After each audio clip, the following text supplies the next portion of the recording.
What's up mga kabangs? Welcome back sa aking channel. Hello! Kumusta?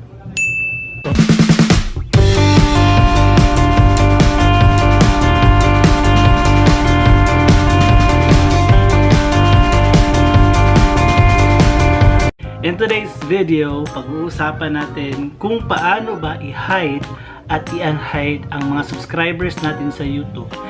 Pero bago yan, please huwag kalimutang i-like at i-subscribe ang channel ko. And you can follow me on my social media accounts like Instagram, Twitter, Snapchat, lahat at Tami Kikoy. Tami Kikoy. Ayan. Before I decided to change my name, pero binalik ko sa Tami Kikoy kasi nga yung SEO daw baka bumalik ako sa zero. Anyways guys, ito bagong trim yung bangs ko at korteng bangs talaga siya. And before I start sa ating tutorial, gusto ko sana magpasalamat sa Angels and Crystals Love and Liberty. Ayan, binigyan nila ako ng personalized healing bracelet. Ito guys, mga crystals ito sila, pure crystals. So nagbigay ako sa kanila ng complete name ko, birthday, and yung wish ko for this year. And these crystals was given to me kanina. Ito, ayan, so pampaswerte, hindi lang sa health, pati sa ating career sa YouTube na sana tayo ay bumongga ng bumongga. And they also have ito necklace, pero hindi siya magkasya sa aking leeg kasi ang laki ng leeg ko, naging choker siya. So bibigay ko to sa asawa ko. This is also from them, na bless nila din nila ito. Ayan, thank you so much. You can follow them on Instagram. Yung Instagram nila is Angels Crystals Global at yung Facebook nila is Angels and Crystals. Ilalagay ko siya sa description box. And let's go back sa tutorial natin. Ang dami kong na-receive na request regarding paano daw itago yung subscribers natin. Kasi maraming nagtatanong sa aking previous video sa yung paano mag-setup ng Google AdSense. Nababasa ko siya guys. As much as possible, nagre-reply ako sa mga questions nyo kasi gusto ko makatulong sa inyo. And isa sa question doon is paano daw itago yung subscribers. So gumawa ako ng video, separate video, and sana matutunan nyo ito. Actually very easy lang siya guys, super easy. And so without any further ado, let's go and watch the video. Hello guys, welcome back sa aking YouTube channel. So in today's video, ituturo ko sa inyo kung paano itago or i-hide ang ating subscribers. So first, open your browser, youtube.com. Ayan, so while waiting for our channel na mag-load, ituturo ko kung paano itago at ipakita ang ating subscribers. So ganito lang yan siya guys. Antayin na natin mag-load ang YouTube channel natin. Ayan, so nag-load ng ating YouTube channel. Antayin na natin siya na fully load guys kasi hindi ko pa nakikita ang aking mukha sa upper right. Ayun, click that one, pero naglo-load pa din siya. And let's go to my channel. Punta tayo sa channel ko guys. Ayan, so makikita nyo sa channel ko na hindi naka-display ang aking subscribers kasi tinago ko siya. Tinago ko ang aking subscribers. Pero malalaman nyo naman kasi nag-upload ako ng video ko, update ko kung magkaroon ng subscribers ko. And then let's go to Creator Studio. Ikot-ikot lang, ikot-ikot by Sarah Geronimo. Ayan, so sa dashboard ko makikita ko yung aking subscribers. Pero sa inyo, hindi nyo siya makikita, sa akin lang. Let's go to channel. Click mo yung channel sa baba ng community.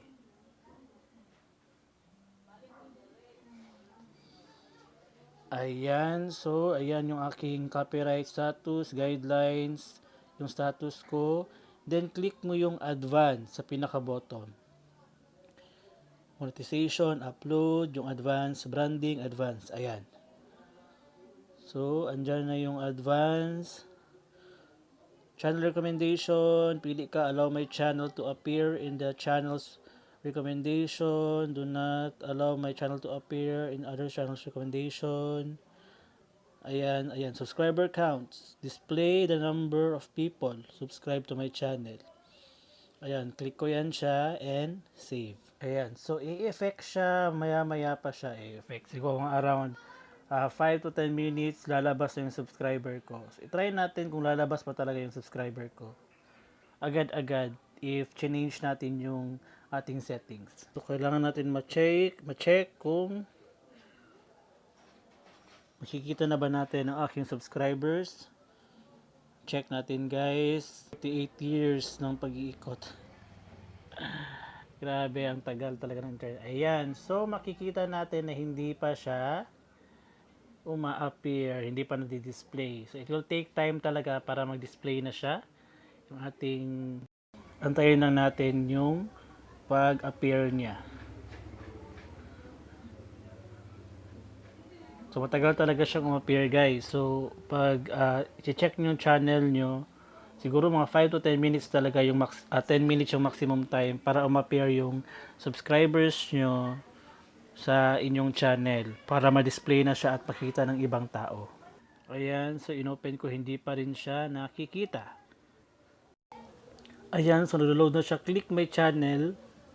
Tingnan natin guys kung lalabas na ba yung ating subscriber counts. Kung ilang milyon na tayo. Char lang. So, sa wakas, nag-load na din ang aking YouTube channel. Ayan na, lumabas na yung ating subscribers. Ayan, so, yan yung steps kung paano i-unhide ang ating subscribers. Okay? Thank you. So, that's it guys. Yun ang tamang process kung paano i-hide or hide and unhide ang ating subscribers. So ako, I decided to hide my subscribers kasi meron ako natatanggap na parang kantsaw ba tawag dyan, or bash na kesyo ganito kalaki yung subscribers mo pero bakit ganito lang ang views mo. Guys, for example, you have 7 million subscribers, hindi lahat ng 7 million manonood sa'yo. Meron siguro sa ibang channel, yung mga sikat na YouTubers, pero sa ating small YouTubers lang, like if we have 1,000 subscribers, wag nating i-expect na 1,000 din ang views natin. Kasi nga, may possibility na nasa 100 or 200 lang yung average view ng 1,000 subscribers. May possibility din na lumampas sa 1,000 views.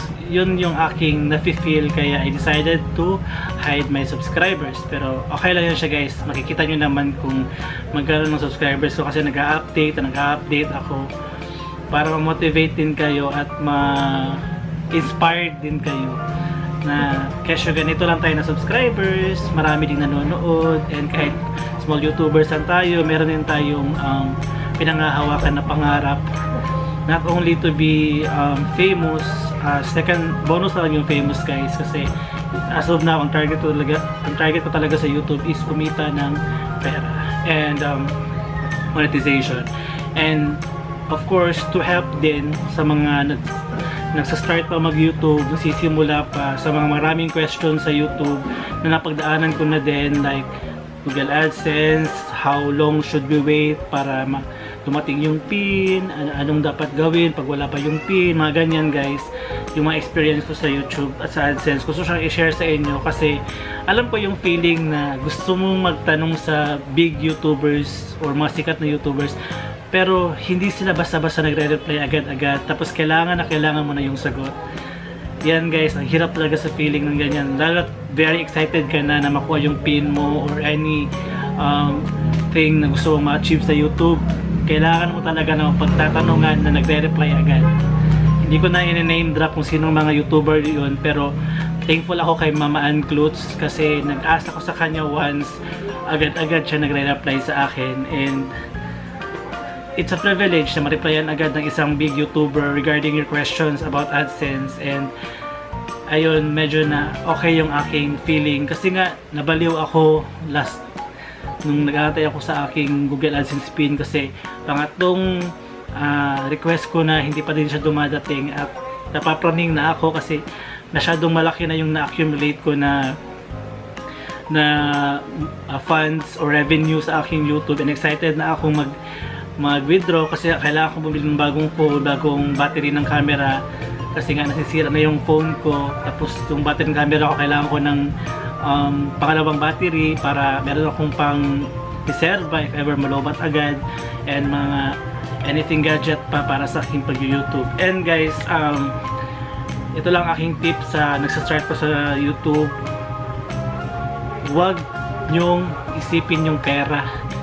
If you are really passionate of making videos, make sure that you are making original contents and galing talaga sa puso. Yung hindi pilit, yung hindi basta maka-upload lang ako na ganito, okay na yan, ganito, ganyan.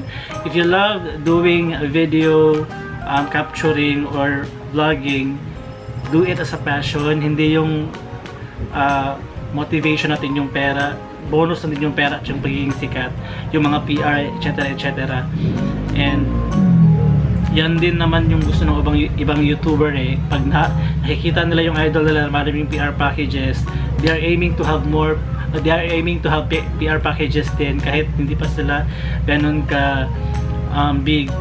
Dito sa Davao kasi we have a group and we receive PR or like shall we say token na binibigay ng company sa amin if they want us to introduce their company in our place here in Davao. Meron ganun guys, may nagbabayad, blah blah blah, kahit hindi pa kami sikat na YouTubers. That is just a bonus. And if you want to really be, if you want to be a serious YouTuber, always focus on your content. Mahirap mag-isip ng content, kaya yung content ko kahit ano na lang, nagsasayaw-sayaw ako or gumagawa ako ng review or like this tutorial kasi gusto kong ibalik yung pasasalamat ko sa inyo sa pamamagitan ng pagtuturo ng aking mga experience sa YouTube. Nang sa ganoon, kung ikaw nag-YouTube ka, hindi ka na mahirapang maghanap ng sagot sa iyong mga katanungan. So yun lang guys, and that's it. Huwag kalimutang ang isipin guys na ang pag-YouTube ay hindi ganun kadali. You will face a lot of challenges, bashing, mga pasaway, merong mga masasakit na salita, etc. etc. You can overcome that. Huwag mo lang pansinin. Continue lang sa ginagawa mo. Kahit dinadown ka na ng kahit sino, continue lang guys. Huwag mo silang pansinin kasi they are giving you revenue din. They're watching your videos, nag-comment sila, at least yung analytics mo at saka yung tawag dyan, algorithm mo tumataas dahil andyan yung mga bashers. Kailangan yan sila para pantay ang mundo. Bashers at yung mga sumusuporta sa iyo. So that's it guys. I'll end this video and thank you so much for watching this video, and huwag kalimutan mag-subscribe sa akin channel at i-like ang video na to kung nagustuhan mo. And see you next time mga kabangs. Ayan, gabangs. Bakit ka bangs? Kasi nakabangs ako. That will be my trademark forever and ever. Bangs. Okay guys, thank you so much and see you next time. Always love your family. Bye! Saranghe! Kamsahamnida!